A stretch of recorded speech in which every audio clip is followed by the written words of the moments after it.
What we have here is a large tattoo. That's what it amounts to. Tattoo on a wall. And I don't much like tattoos. And I'll tell you why. It goes back to the Second World War. And you know that during the Holocaust in Auschwitz, prisoners, victims I should say, were marked on the arm with a tattoo. And I'm always reminded of that because my mother was in line to get a tattoo. And by some sort of luck, they just ran out of the ink that they were using. So she never did get a tattoo. But she remembered this whole process. She told me about it. And what they did then was to take what looked like a piece of wood that had tiny little nails in it. And those nails could be arranged in the form of a number.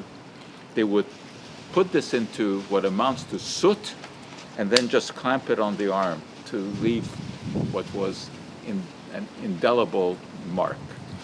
And all of the people in Auschwitz, of course, who got that were marked for life with it. This is why I've never liked looking into tattoos very much. But of course, these days things are different. Today people use tattoos to kind of show off their artwork, etc.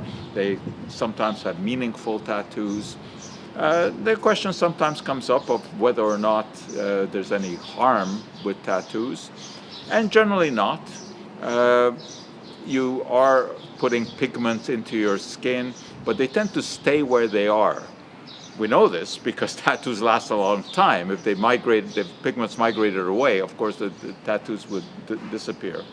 But there are some stories of some nanoparticles from those pigments ending up in the lymphatic system, which you really don't want.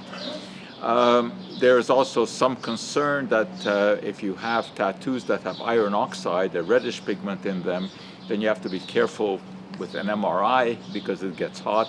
But that is really not very problematic. That happens very, very infrequently.